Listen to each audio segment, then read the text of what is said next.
Over the past 4 years, the Dragons have backed the dreams of dozens of entrepreneurs and dashed the hopes of many more. I think it's ridiculous and I hope it fails, so I'm out. I'm out. I'm out. I'm out. I love it. Blimey. But what makes a dragon? They've each agreed to give up some of the secrets behind their success. Who they really are. I didn't even know what I was going to do, how it was going to happen, but I did know that ultimately I was going to be a success. And what spurs them on. I love doing the deals. I love the business. I love employing people.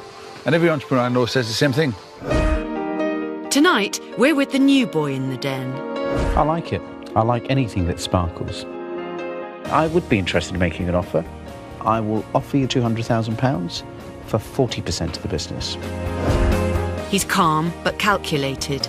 Would you value this business, say? 5 million. Did you do maths at school?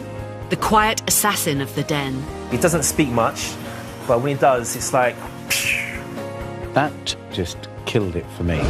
The multimillionaire venture capitalist who's a dragon investor inside the den and out, James Caan, gives us unprecedented access to his business empire. We invested £12 million, so it's just a little bit bigger than what I might invest in the den.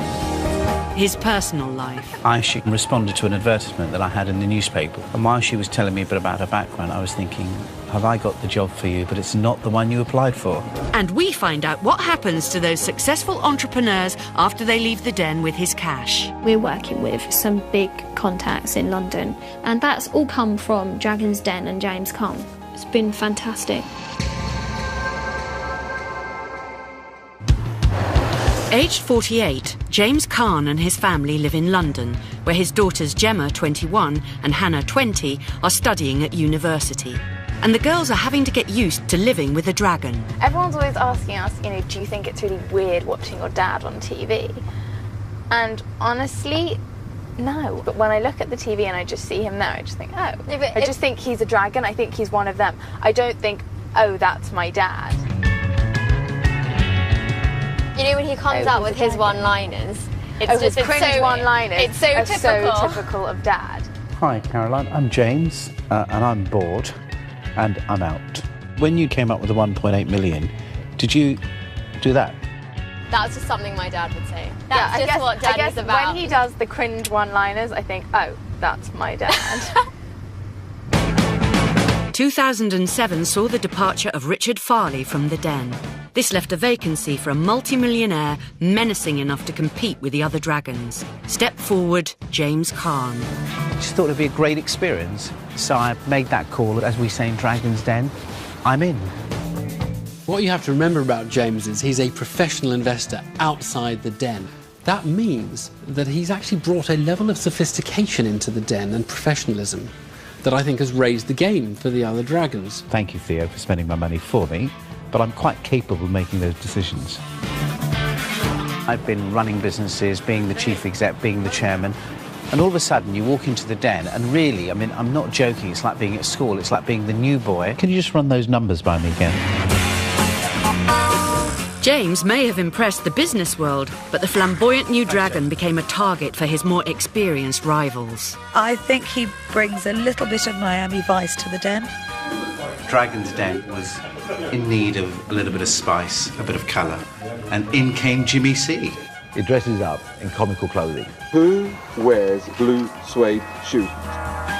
He wears the most bizarre clothes you've ever seen. Don't you ever take the mickey out of my suit. I just follow fashion. What on earth are those trousers? His clothes outside of the den, unbelievable. He's a one-off, he's a couture. No one else would dream of wearing something like that. Clearly I've set a new trend, haven't I? I think your trend will be a Dragon's Den legend. When James joined the panel, he was unknown to the entrepreneurs, and his rivals often got the upper hand. It's been pretty hard coming in most recently with 4 other very accomplished and practiced dragons sitting there, but James got the ropes extremely quickly. You're treated very badly as a new dragon, because these other guys, just because they've been around a bit longer, they have real attitude. They'll come in at 25%, make it straightforward, nice and clean, with the full amount of money you're looking for. We have reached a decision. Be very happy to take. Yes. Pictures. Fantastic. Thank you. He suffered more from the amount of people that he offered money to, and they blindly just turned around and said, I'm not going with you. James, thank you very much for your offer. I'm going to decline, and Deborah, I'd like to accept your offer. Excellent. For some reason, people don't take investments from a new dragon. They turn it down and go to another dragon. It's absolutely crazy. I actually don't think and feel that, personally, I need to match James's offer. He needs to try and struggle to get investment. He's got no track record. If you're going to compete with me, at least drop your pants a little bit. Because there's no point coming at the same price. You've got no chance. But James soon found the investment he was looking for. I'm ready for the next investment, please. In 2007, Sammy French from Fit for Life came into the Den asking for £100,000 for a 25% stake in her business selling treadmills for dogs. I have developed one of the most advanced canine treadmills in order to help in the rehabilitation process post-injury and operation, and also will help in the fitness in the build-up to competition levels. The business proposition in itself probably wasn't the most exciting I'd seen, but I think it was a fun pitch. Sorry, I love your dog. He's leaning very casually with it. He's so laid back. Look at him. Well, he's just pleased that it's over. They were having a good joke between each other, sort of dog treadmills, you know, what's all this about? But once I'd done my pitch, I relaxed a little bit on, you know, waiting to receive various questions. But Sammy found herself facing a barrage of very difficult questions about why her business needed the cash. I've been to the banks and they were totally... You got £38,000 worth of profit. What did you do with it, the profit? To develop the new design. Do you owe the bank money now? No. And how many orders have you got? I've got 24. I don't understand why you didn't give a small discount against the 24 orders you've got, No. because that will then fund the purchase of all the product. I've already taken the orders and the deposits, OK? Right. And that has helped to pay for the tooling moulds, OK? With the understanding sorry, that the I'm bank... confused now. You've spent the deposits as well. Sammy's shocking confession about just how bad her cash flow problems were left the dragons reeling and her pitch in real trouble. But unlike his rival dragons, James was willing to take Sammy's business seriously. And the £100,000 that you're looking for, Sammy, are you going to use all of that in stock? So No, basically there will be 60,000. It will be to bring the first 150 machines in. The remainder... He was a new boy on the block, keen to make that first investment, break his duck. I think a lot of your explanation and your presentation, you know, does appear to have a lot of holes. But I don't think that takes away from, is there a market opportunity for this product? I'm very tempted to make you an offer. I'll offer you the 100,000 you're looking for, but I think I'd want 50%. It was the most ridiculous investment ever in the Den. It's a great offer. Bite his arm off. You should accept it and put your hand out and walk straight over to him like that. That's what I would do if I was you. I think your offer is reasonable. I would like to accept your offer. Well done, James. But sealing his first deal didn't stop James from getting teased. A, I'm the new guy, and B, my first investment is a dog treadmill. Well, let me tell you, I've never lived that down. This man invested in a doggy treadmill. Do you know something? These guys are going to eat their words, because I'm going to make that woman the most successful... If you make her the most successful investment on Dragon's Den, him and I will eat dog biscuits. That will correct any... Throwing down that kind of gauntlet has made James more determined than ever to make a success of the business.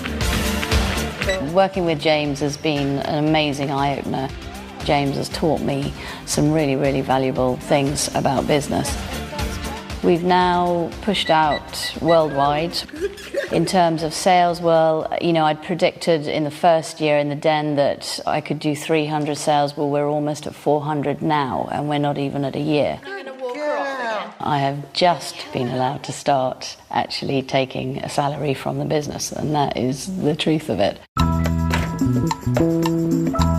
Today, almost a year after doing the deal in the Den, Sammy and James are taking delivery of their largest ever container of stock. Go on, bit of muscle. Sam, I just like counting money. This is far too difficult. This is manual. Oh, there you go. You see, it was easy, wasn't it? Oh, wow. all seriousness, this has been, I think, the best investment. To go from 24 in a year to be on track to sell 500 just illustrates my point. And just the way that we've now priced it means actually everybody will do well. Leon, I can't carry it, I can't hold it. It's been hard work, but James is expecting Sammy to turn over nearly £500,000 this year. It's been great. We're seen as, you know, one of the biggest companies now supplying dog treadmills. And it's now time to set the record straight with his fellow dragons. On my way down here today, when I was thinking about the lorry coming in with 150 treadmills, I thought what I'm going to do is I'm going to actually give the biscuit to Daffy and say, Peter, now tell me who is better, who's the best dragon? Sammy's got a great product. It's a bit quirky, I accept that, but it makes money.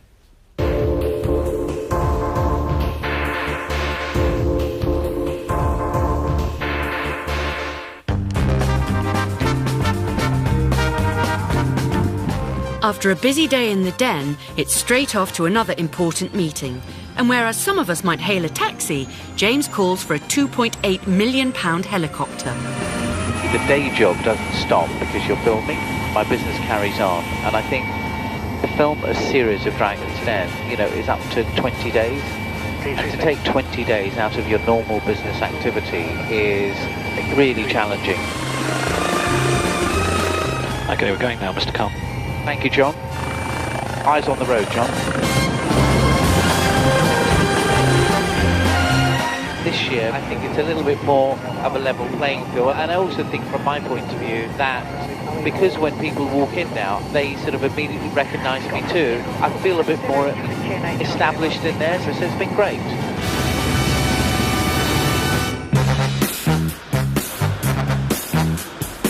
Having sold his global recruitment companies for millions, James now spends every day risking his own money by investing in others through Hamilton Bradshaw, his venture capital company.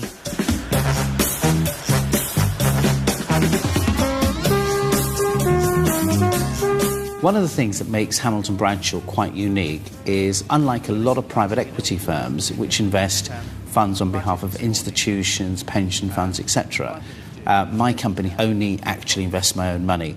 So the good thing is, when they work, all the return is mine. The sad thing is, when they don't work, unfortunately, I lose all my money. How are you? Coming in? Thank you. OK. Today, James and his team are scrutinising a multi-million-pound investment that he made earlier this year. I think what we'd like to do is to try and get to a point where we can agree the budget and the forecast for the current year. The overall picture for the group budgeted for the next year is 240 million. When I'm outside the den, I tend to do bigger deals. The investment I'm looking at today, this was quite an expensive one for me. This one, we actually invested £12 million. In the core recruitment business, slightly tougher market conditions suggest that we'll be achieving 20 to 25% increase in our recruitment business. But how does James's corporate portfolio sit alongside his investments in the den? 70%. Most of my investments in Dragon's Den are probably the most demanding. There's always something happening every day with one of those investments. But to a large extent, that is, you know, some of the fun parts of actually investing in Dragon's Den. But it's not all work. At least once a month, James travels 850 miles to spend some quality time with some quality toys. OK. Yes, they're fans of Dragon's Den. And this little runaround would set you back about £500,000. For me, this is definitely my little bit of fun. When I'm not working, this is probably where you're always going to find me. So if I'm not in the office, just check me out in Cannes. James says giving himself this space is essential to ensure he stays at the top of his business game.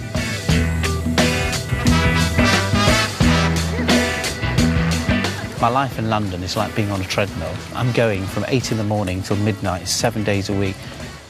So I think for me, I need to get away. And in a way, this is exactly what I'm doing. I'm just uncluttering my mind. Just need 2 or 3 days to be somewhere like here and to really go back completely recharged. this is still part of being a businessman. I think for me, you need time to reflect, you need time to think, and you need time to make those tough decisions. And I think for me, this is the best way of doing that.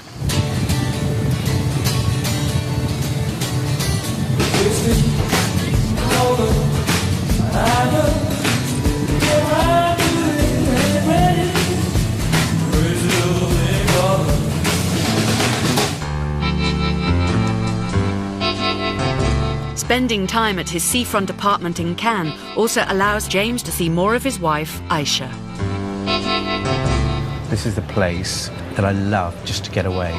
This, honestly, apart from London, is just... to die for. Well, it's our second home. But even in his personal life, James never loses his focus on business. Aisha was my first investment. Aisha responded to an advertisement that I had in the newspaper, and she came in looking for a position, and I sat and I interviewed her and I looked at the CV, and while she was telling me a bit about her background, I was thinking, have I got the job for you, but it's not the one you applied for. It was a very, very unfair courtship and a very unfair interview because he had all my information. It was not unfair, darling. It was very one-sided. No, Aisha, I just had the upper hand, and in my book, that's a very fair courtship. Instead of accepting James's job offer, Aisha had determined to open her own fashion business. James was intrigued. He said, why don't we meet and let's talk about it? And he was just basically trying to chat me up. I listened to her presentation, listened to her pitch, and thought, actually, you know something? I'll put up the money to launch your business. Despite having ulterior motives, this was still a promising business opportunity. But for James, back in 1981, the £30,000 needed was much harder to come by. He actually, poor chap, didn't have any money to back me. He went and got 3 gold credit cards with £30,000 of overdraft facilities, and that's how he backed me with his money. It's quite amazing. So, let me introduce you to my investment and my wife, all in the same breath. Hi, and he's never looked back since. Have you, James? Clearly not. Clearly not. Before returning to London, James is checking in on his latest luxury, a super yacht being built to meet his meticulous specifications. When I was starting my business, I never thought that I'd ever be in a situation where I'd be owning something like this. This 86-foot yacht cost around £4.5 million. You know, I get like goose pimples actually when I come here just to see this and think, my God, this is mine. And to be honest, I'm like a child. I can't wait to get this in the water. What we've got down here, this will be the lounge. As you can see, it's a bit of a mess at the moment. So this will be like the nerve centre of the yacht. So when I'm living on the boat, this will give me the opportunity of still controlling the empire. So it'll be fabulous. James is an expert in buying and selling businesses, making him the master of financial interrogation in the den. What are you planning to spend to market your website? 50,000. You die instantly. The questions you're going to get from James will often be the hardest and the most ferocious. They'll be the questions about the numbers. Can you just run those numbers by me again? Your forecast for 0809 is how much? And the profit in year 1? And what's the debt on that? What's your price point? He had the confidence in his own ability to reshape the way the den does certain things.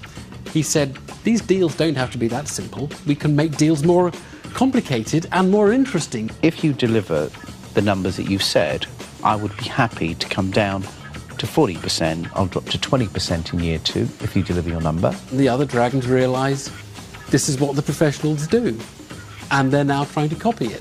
We can put a ratchet system where you can get the 3% back. If you make in 3 years £250,000 profit, I'll give you that 5% back. So I learnt a lot from the company today. Thank you. I'm delighted that you did, and Theo, thank you very much for today. Well, thank you for all the lessons. If James has made the dragons raise their game, he has similarly high standards with the entrepreneurs. James gets very angry when people overvalue or wrongly value the business. And these are kind of numbers that we just kind of take. No, not at all. I'm sure there's a lot of science to it. I think he's a very astute businessman. I think your numbers suck. And you're valuing this at £500,000. I think it's ridiculous. But he's got a pretty harsh side, and rightly so. Happy to do the 50,000. Straight equity, Peter. You've had your chance. Please let me finish now, yeah? He does have a little nasty spot. James, I thought we were friends. No, Duncan. This is business. It's a mistake putting you on, wasn't it? So we need to get rid of you.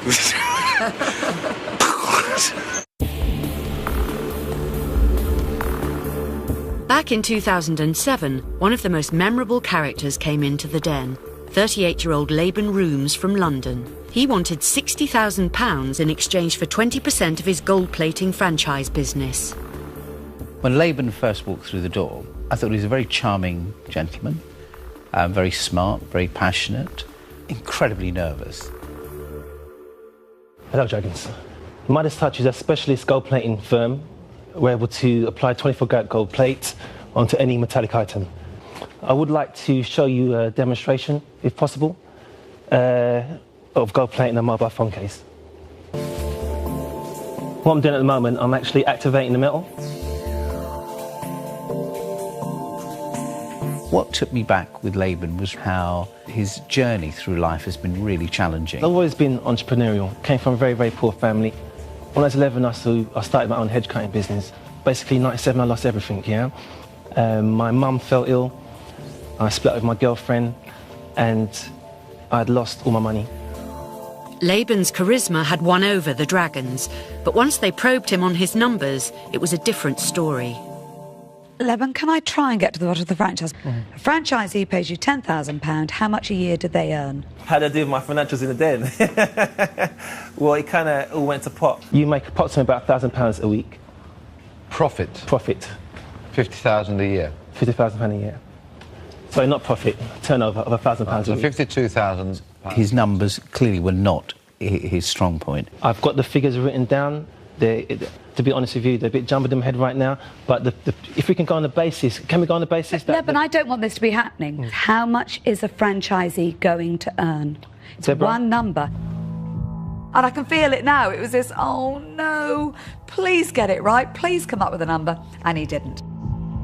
Laban's shaky answers forced Theo Paphitis to walk away from the deal. But it's not a business that I can invest in because I actually don't see how I can get a return. And that's what I'm here to do. So I'm going to wish you luck and say I'm out.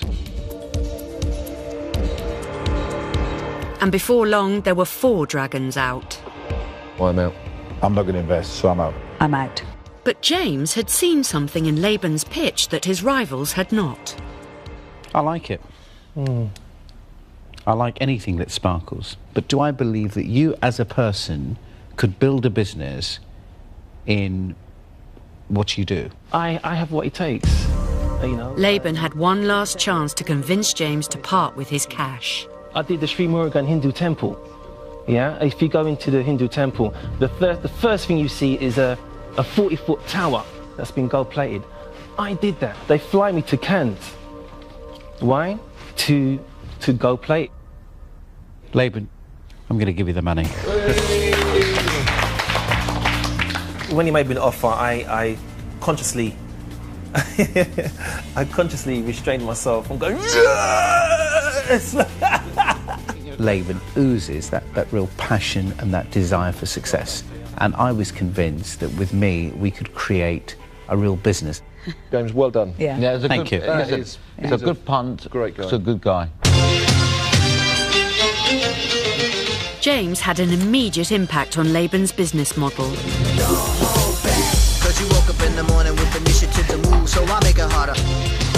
He jettisoned the plans to franchise and instead used the investment to build up an in-house team of gold platers.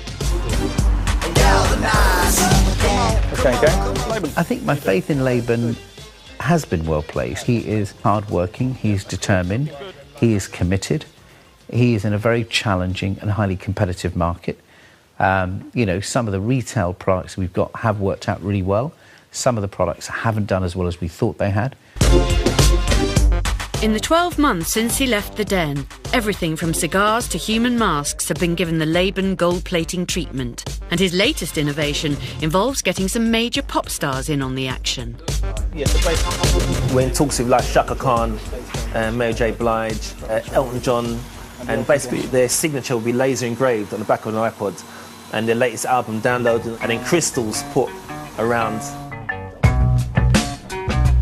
Together, James and Laban say that they have created a company with a turnover of £250,000 a year.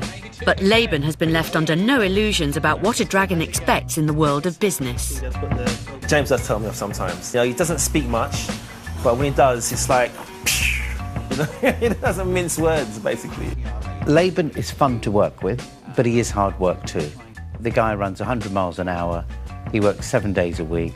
You know, I get emails at 2 o'clock in the morning. The most challenging thing with Laban is to keep Laban focused. And for James, that focus is still the bottom line, not the glamour of the glitziest of his den investments. When I see James, he don't want to hear nothing about me in OK magazine. He doesn't know nothing about that. He wants to know how much money did I make this week. I'm glad I invested in Laban, and there is a market demand for people who like bling, and I think Laban's in that business.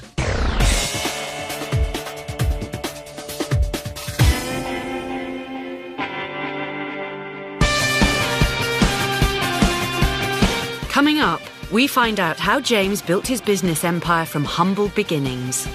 As you used to go in, you'd hit the desk, and then I used to have to crawl around the side, and there was a little chair. So, welcome to the broom cupboard. Journey back to the land of his birth. You would think the word entrepreneur was created in Pakistan. Everybody wants to be in business. And I suppose that's one of the things that keeps drawing me to this place, is because it is so entrepreneurial. And the one that got away, a den deal that didn't go through. It's really good to have a model now that we can take to people to really get that point across about what it is, what it looks like and how it works. So where did it all start for James? Born in Pakistan in 1960, he was moved to Brick Lane in East London 2 years later, where his father had developed a small business manufacturing leather jackets. It's quite unusual to grow up where your family business is on the top floor. Today, he's back on the East End street where he grew up. Of course, we'd spend a lot of time running up and down the stairs, and my father might have a customer coming in, and because he couldn't read and write, you know, he might need me to take down the measurements, or he'd say, you know, chest 40, and I have to write chest 40 and waist this. I think he was such an inspiration. I think what he achieved and his determination to be successful, I think without a doubt that DNA has absolutely stuck with me. But it was round the corner here at Petticoat Lane Market where a young James first caught the bug for sealing deals. I suppose as a kid, the thing I used to love was how you had all those crowd of people around a stall, and the market trader would just engage with all the customers and get them to come into buying his product. I used to love when the guys used to say, you know, it's not £8, it's not £5. In fact, to you, madam, you can have it for £2. And that inspiration led to James's first attempt at being an entrepreneur, aged 14. One of the first ways that I got into business was actually when my dad used to make jackets. I used to go to school wearing one of his leather jackets. And of course, all the kids would say, James, love the jacket. I'd try and take orders. And, you know, let's say my dad was going to charge me 12 quid. I'd sell it for 20. Because in those days, let me tell you, making £8 on a sale was a lot of money. And if I couldn't do the deal with my dad on a Sunday, I'd come along to Petticoat Lane and actually buy them cheaper here, and then I'd actually sell them at school. 34 years on, and James proves that his knack for negotiating in Dragon's Den was in fact honed here in the East End. I fancy doing some shopping actually while I'm here. Hi there. What's the most expensive suit you've got? Let me try one. Have you got my size? Sure. I fancy spending some money today actually. What do you think? You have to say, look, you look better than Peter Jones. So what do you reckon then? What sort of price would you do for me? Come on. Make me offer. Should we do a deal? Always keen to get the best and final offer, James Caan seals the deal. Thank you, sir. Nice to meet you. Thank you very much indeed. Okay, I'll wear this with pride. Yes. Okay. No Take care. Cheers. Cheers. Okay, thank you. Bye-bye. I think that's amazing. You should buy 2 of those. James's early success at making money had convinced him he wanted a life in business, but it was not the one his father had in mind. I remember having a conversation with my dad when I was 15 to say, look, I don't think I'm going to go into the business. And we had what we call in those days words, which was, him saying how disappointed he was in me, that I wasn't going to join the business. And by the age of 16, because I fell out with him, I then actually decided to leave home and go off and do my own thing, which for him was actually quite upsetting. Having chosen not to join the family business, he then made the decision to change his family name. We went to see a movie and it just so happened that the actor was James Caan. And I remember thinking, that's a weird way of spelling Caan. And I quite liked the way that he had it C-A-A-N. So I went from Nazim Caan to James Caan. To me, it worked because the minute you met somebody, you'd always say, hi, it's James Caan, like the actor. It was a great icebreaker. After working in employment agencies for 6 years, in 1985, James started his own recruitment business that would make him his fortune. But he needed an address, more in keeping with his glamorous new name. Pall Mall is a really, really important location for me because actually this is the beginning of where the empire started, and this is actually the location where my first office was. This has been nearly 27 years since the last time I was here. When I was looking to take an office, bearing in mind when I was kind of 22 years of age, I had this vision that to be a headhunter, you had to be in a really posh street. And Pall Mall was the first place that came to mind. And I remember just walking up and down and knocking on doors, saying, you haven't got a room that you could rent me, could you? I came in here, I said, look, you've got to have something for me. But the office itself wasn't quite as grand as you might imagine from such a prestigious address. Now that looks like my office. My door used to open in, so as you used to go in, you'd hit the desk, and then I used to have to crawl around the side, and there was a little chair. So, welcome to the broom cupboard.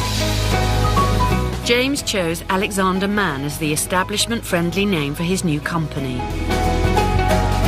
But when his first candidates came in to meet him, he had to maintain the illusion that his company wasn't just a one-man band in a broom cupboard.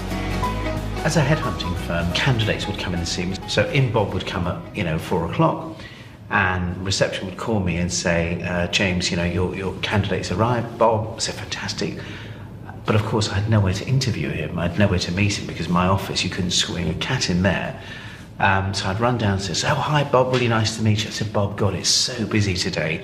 All our meeting rooms are chock-a-block today. We've got a campaign running.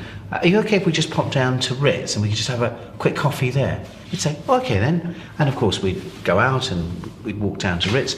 But of course, I'd made the statement. I'd given the impression that this was Alexander Mann in Pall Mall, and it kind of felt right. When James sold his entire empire in 2002, Alexander Mann alone had sales of more than £130 million. James is meeting daughters Gemma and Hannah for dinner. And being a multimillionaire comes with certain benefits, such as enjoying a personal service from one of London's top Japanese chefs. So let's go then. What did I do wrong? It's just all the way you work it. I really want both of my daughters to explore their own strengths and their own talents, because I did what I wanted to do, which is what I think has been an important ingredient of my success. I think they should have the same opportunity. The scallops are fab, darling. You could have waited. I just don't want them to get cold. For the Caans, business has always been a family affair, and his daughters take a keen interest in everything their dad does. I think throughout my sort of married life, there's no question family and business have actually been in harmony together. Since I knew what a job was, I always said, I want to work with my daddy, I want to work with my daddy. We know exactly everything what goes on with my dad. It's like having my board meetings at home. Well, I'm pushing him to make me non-exec director at the moment, but we still have a way to go. I'm out. I think you overused that line. Just a tad. Maybe I'll just one day turn around at home and be like, I'm out. I'm out. I'm out. James's out is quite funny. Because you go, I'm out. I'm out. I'm out. There he goes. I am out. Here it comes. I'm out. I'm out. All those poor people standing in front of them that are wiping their faces because they've had the spray of James's out. I think what you need to know is that I'm out.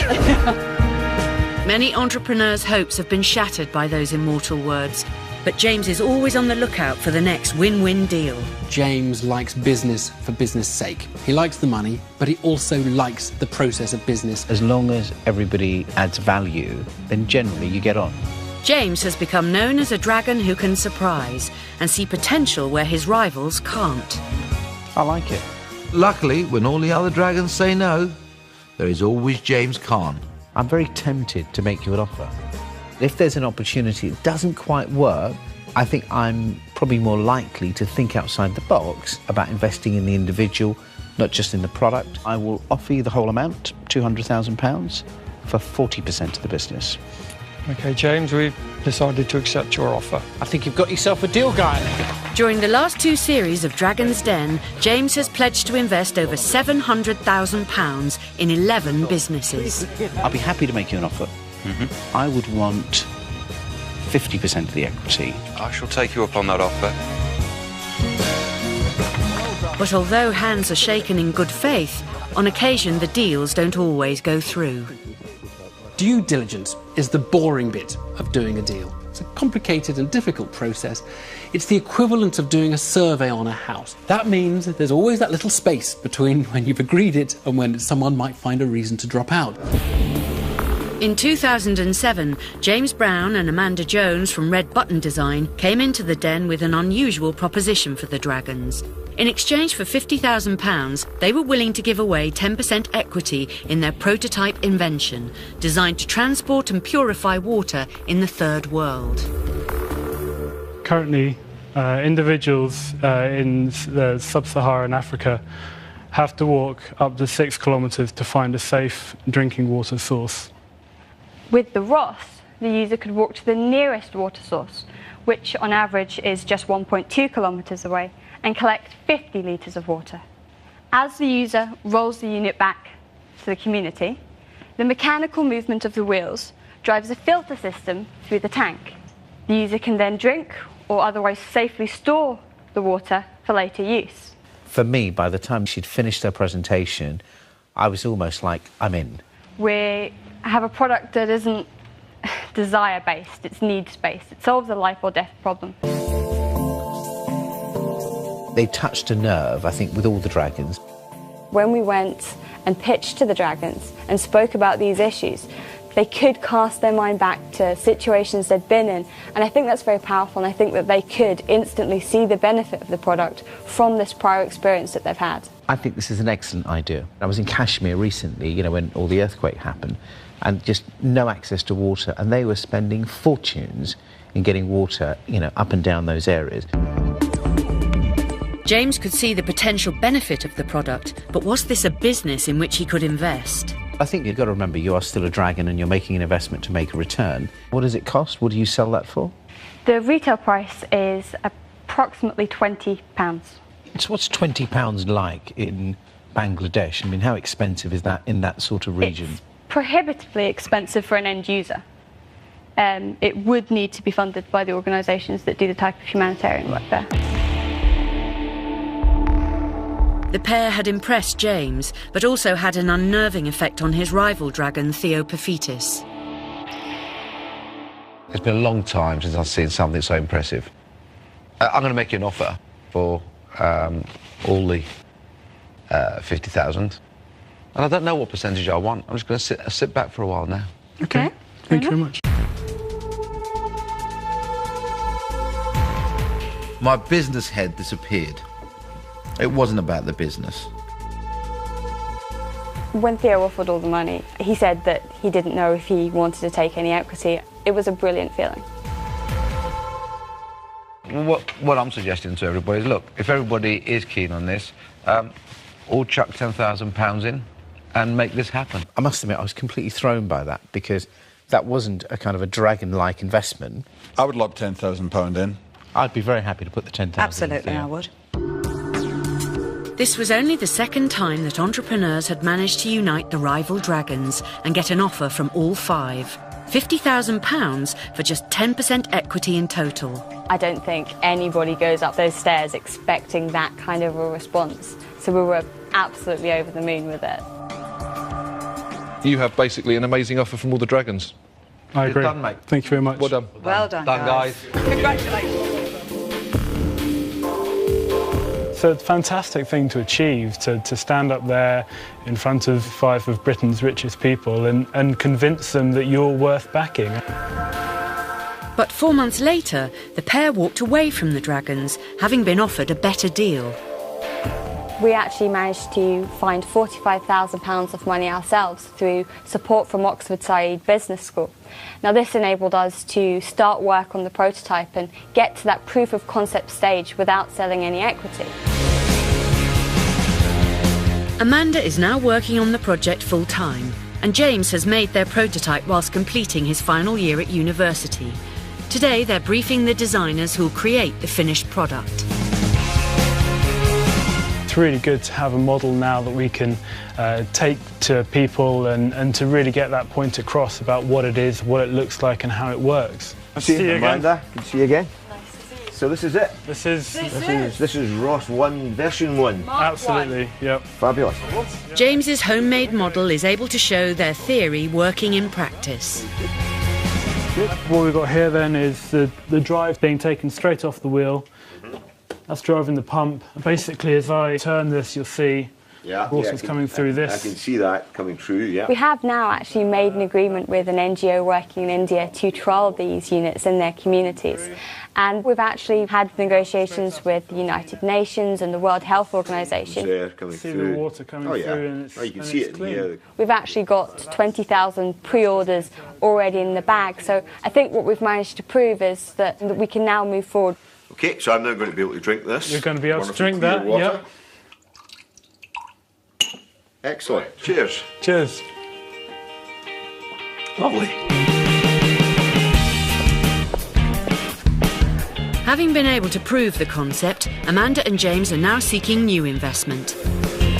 They have requested another opportunity to pitch their business to dragons James Caan and Deborah Meaden. Hi James, how are you? Good to see you. Excellent. Hello James. Hi Amanda. I still think it's early days. We still have our offer on the table. And if they can demonstrate that A, they can deliver the product and they can find a market that's prepared to buy it, it's worth investing in. In terms of the dragons, what are you asking for? We've identified that the project costs in total are going to be £450,000. Now we've secured £250,000 of that. So we have a £200,000 shortfall, but it is now a viable business proposition. UNICEF need systems which are affordable, but are useful and small enough and easy enough to be used by the household, and that's what we can do. And I think what we should do, get the feedback from all the dragons, tick the ones that are interested, tick the ones that are not interested, the ones that are, do we want to come in collective or do we want to do it individually, and just follow the process. I think for me, I see so many opportunities that I've got a very standard format that I would run, look at that and, I'll either be really simple and say no, or say, actually, no, I can see what you're saying. It was really, really good to see you again. And it's a very different proposal, requiring substantially more investment. But Amanda and James are in ongoing negotiations with the dragons. Amanda, great to see you. This product is needed in the developing world at the moment. There's a huge demand for it. We've got a lot of support behind us, and we have every reason to believe that 12 to 18 months from now, over 1 million people will be actually using this and benefiting from this.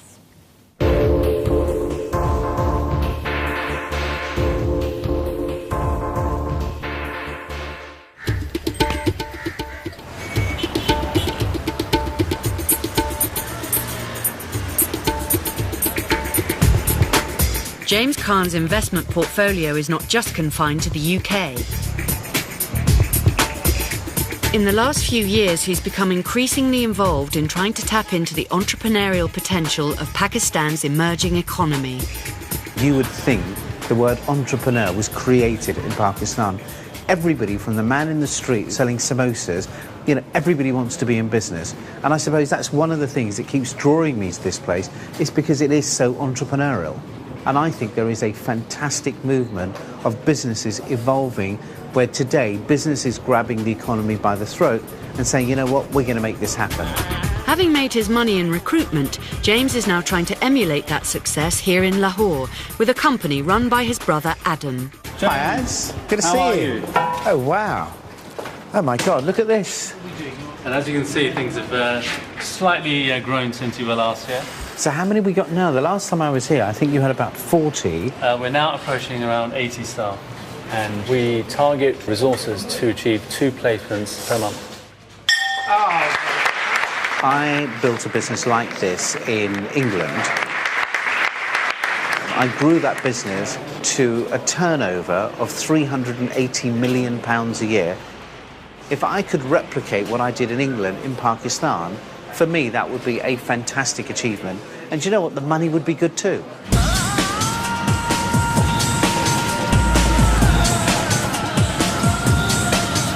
James's success confirms he made the right call 33 years ago not to join his father's leather jacket business. Not joining the family business was probably one of the biggest decisions I made in my life, because it was absolutely what everybody would have expected, you know, of a child from an Asian family. So I think it was probably that rebellious streak that kind of came out. And it wasn't until many years later that James and his father were finally reconciled. We opened our 100th office and we had this big celebration party, and I invited my dad to come, and I remember him walking in as a very proud man, because I don't think he ever believed that my business would ever do that well. We had a gentle cuddle in the audience, and I think that was the turning point that made him realise that actually maybe I did the right thing by going into my own business. That entrepreneurial success has allowed James to build a school in his father's honour. But for him, it's not just a charitable gesture. I actually built this from scratch. I bought the land, got the architects, did the designing, and actually I think we've created a fabulous school. The best gift I could ever have given my father was to have the school named after him, because as he was growing up as a child, he didn't have the benefit of education. Assalamu alaikum. Having a school today named after him that provides probably a 5-star education in a village that they would never experience it, for me has been a fantastic experience. That's actually very good, you know, that's very good. It's very important to have a reason to work, and for me this is a great reason.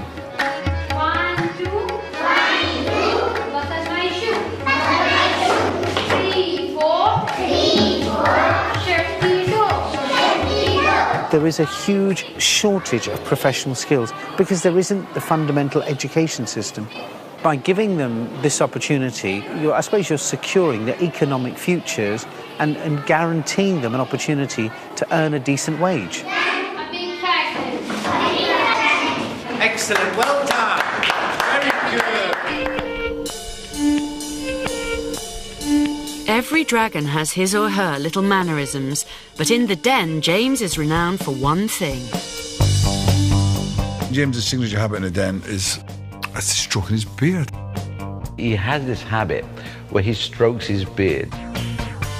The only thing that's missing from his lap is a cat, so he can stroke the cat at the same time. He is, in fact, doing his Dr. Evil impersonation. You know, he'll stroke his beard, saying, James will speak in a moment. It's beginning to sound quite interesting. I think he's a very astute dragon. I think he is very thoughtful. I thought it was a very passionate pitch by you and your dad. I respect you for that, because obviously your dad wants to see you do well. I think he's very good at delivering gentle, bad news, breaking the news nicely. This is one of those situations where you just put your hand up and say, got this wrong.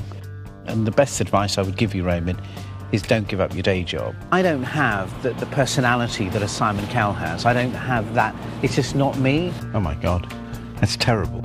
And one of the most important I suppose, issues for me is always to remember that I would like to treat people how I would like to be treated myself. I've been taught in business that when you're in that sort of situation, the best thing always to do is to meet halfway. Yep. You know, I think I've got to be honest with them, I've got to be firm with them, and if I don't think it works, I will tell them that. I would absolutely stop what you're doing. Don't put any more money into this. I'm out. In July 2008, Julia Charles and Amy Goldthorpe came into the Den seeking a £75,000 investment for 20% of their events company, D4M. The D4M Events Company, there were two young ladies, a tree and a table that moved. Don't be afraid of what you see here today. We are D4M Limited. Our specialist acts include our human trees, our human tables. We've also got crazy, weird and wonderful walkabouts, such as our disco ball walkabout and our chandelier ladies. I thought they were really good fun. You know, I think Julia and Amy, the way they presented, was fabulous. It's weird, it's wonderful, and it's out of the box, bespoke thinking, entertainment. When the tree slapped my bum and I kind of went forward, I quickly glanced, made eye contact with all of them, and when I saw James kind of go like that, I was like, yeah, I got you. And that was it then. My confidence kind of just went, ha-ha, we're here. It seems terribly uncomfortable. No, it's okay. It's really fun, actually. Talking to a tree. I know. I was able to show two sides to the company, the fun side and the serious side. We currently, at the moment, the minimum that we're turning over at the moment is 25. And £1,000 a month? Yes, July, for example, we're refusing work. Julia's financials were in order, and James was the first to declare his offer of investment. Julia, I would like to make you an offer, and I'll give you half the money for 20%. I'm going to match James's offer. James and I made a bid. Then Peter and Theo came in, and they made a bid. I would be willing to offer you exactly the same offer that you've had from Duncan and James. I too then will offer you £37,500 for 20%. I thought it was quite arrogant, actually, of Peter to come in and offer exactly the same. That's almost like saying, you know, I'm Peter Jones and it doesn't matter what anybody else offers, of course they're going to go with me. With two identical offers on the table, Julia was caught in the crossfire of the rival investors, and Peter Jones was determined to assert his authority. I'm not going to sell Theo and I just don't believe it's necessary. However, got a business which is very much in this experience marketplace. We're in it, we live it, we breathe it. I can see a very big synergy between the two businesses. It was almost like the dominant male saying, come with me, Julia, I'll take care of you. You know, I was like, I'm only taken care of, I just want your contacts so I can make money out of them. Could you give me a minute? Sorry. Yeah, no, you should. Go back and have a chat. Thank you.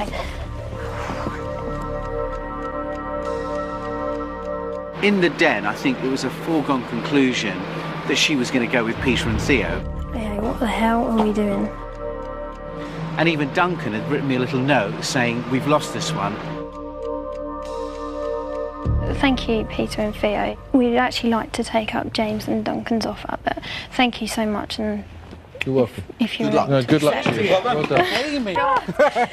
Thank you. It was a turn up for the books and a triumphant moment for James. Peter always believes that if he's going to go in and make an offer, that inevitably they're all likely to go with him. And I think even Peter came out after the show and said, James, that's a first. For me to lose to a new dragon, that's definitely a first. Everybody's shocked, as we are. We're stunned. Congratulations. Go on, say it, go on, say it. Oh, shit, say it, go on, say it. Congratulations, well done.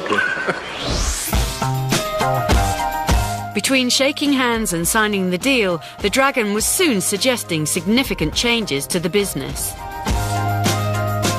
Good afternoon, D4M Limited. I feel like I've gone back to square one again. I feel like I've gone back to starting a business again. So far, it's probably been one of the busiest investments we've had. Every procedure that you've got in place is being viewed, annihilated and redone. We've had to develop her database, we've had to work with her in terms of her pricing, her strategy, her product, her marketing, etc. My business has been restructured for the best, but it's been really emotional. And just to have someone come in and tell you necessarily you're not working the correct way, it takes a brave person to stand up and say, fine, OK, let's sort it out then. Where are you at as far as the IT is concerned? Because I think for me that was quite fundamental. Restructuring the business has taken up a lot of James's time, which meant he needed to restructure the investment as well. James rang me. I was in Monte Carlo at the time, after a few weeks, and he said, look, this is taking up a lot of time, it's very time consuming. He said, I honestly don't think it's big enough for both of us. Because we'd already started the process, it was probably better that I ran with the investment. So we've agreed between the three of us, really, that the £75,000 investment that was offered will come all from me rather than myself and Duncan.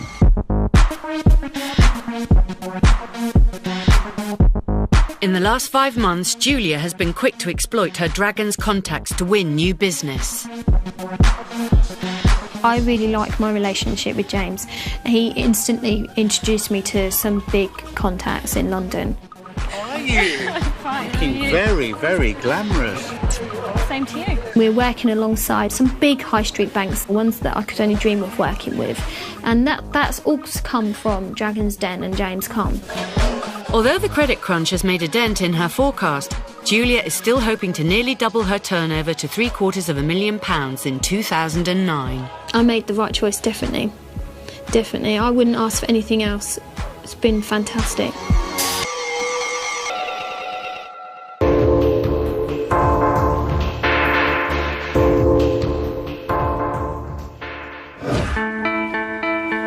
Like all of the Dragons, James has built his fortune from scratch. It's been a remarkable journey from Petticoat Lane, rag trade to riches. He likes the money, but he also likes the process of deal making. His whole business career has been around making deals. His recruitment consultancy, the business that really got him to where he is today, is a deal-making business. It's about placing someone, negotiating for them, picking somebody, and he's extremely good at it as well. I love what I do. I absolutely thrive on the adrenaline of business. And I suppose if I wasn't doing this, you know, how many holidays can I have? How many rounds of golf can I play? I think my journey for me has been an incredibly interesting, exciting, stimulating, sometimes scary, but I don't think I would do anything differently. Next week, we're with Deborah Meaden, discovering what makes a dragon. My parents have always had this view, which is that they had to make their way in life and their children will make their way in life. And seeing what drives her on, both in the den and beyond. None of this comes without a lot of hard work. It's just part of this stage I've reached in life where I've pretty well got the balance right.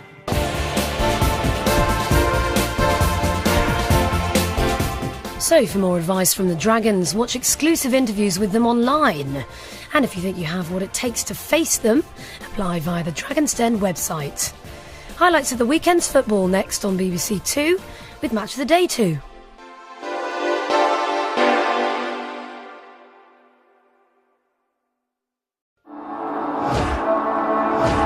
Over the past 4 years, the Dragons have backed the dreams of dozens of entrepreneurs and dashed the hopes of many more. I think it's ridiculous and I hope it fails, so I'm out. I'm out. I'm out. I'm out. I love it. Blimey. But what makes a dragon? They've each agreed to give up some of the secrets behind their success. Who they really are. I didn't even know what I was going to do, how it was going to happen, but I did know that ultimately I was going to be a success. And what spurs them on. I love doing the deals. I love the business. I love employing people. And every entrepreneur I know says the same thing. Tonight, we're with the new boy in the den. I like it. I like anything that sparkles. I would be interested in making an offer. I will offer you £200,000 for 40% of the business. He's calm but calculated. Would you value this business, say? 5 million. Did you do maths at school? The quiet assassin of the den. He doesn't speak much, but when he does, it's like... That just killed it for me. The multimillionaire venture capitalist who's a dragon investor inside the den and out, James Caan, gives us unprecedented access to his business empire. We invested £12 million, so it's just a little bit bigger than what I might invest in the den. His personal life. I actually responded to an advertisement that I had in the newspaper, and while she was telling me a bit about her background, I was thinking, have I got the job for you, but it's not the one you applied for. And we find out what happens to those successful entrepreneurs after they leave the den with his cash. We're working with some big contacts in London, and that's all come from Dragon's Den and James Caan. It's been fantastic.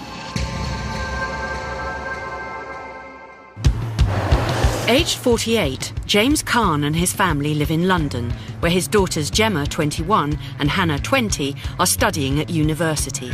And the girls are having to get used to living with a dragon. Everyone's always asking us, do you think it's really weird watching your dad on TV?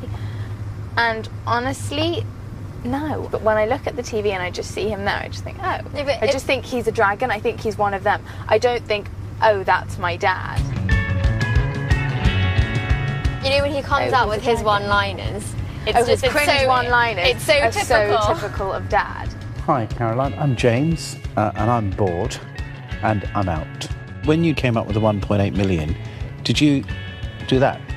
That's just something my dad would say. That's just what Dad is about. When he does the cringe one-liners, I think, oh, that's my dad. 2007 saw the departure of Richard Farley from the den.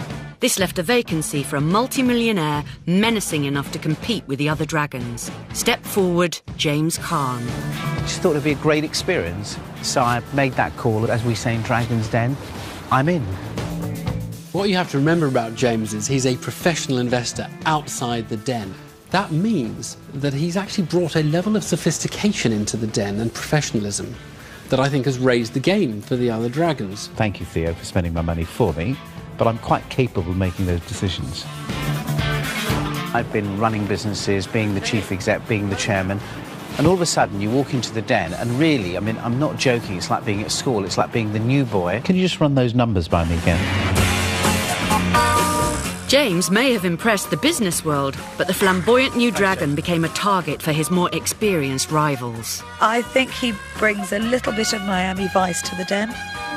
Dragon's Den was in need of a little bit of spice, a bit of colour, and in came Jimmy C.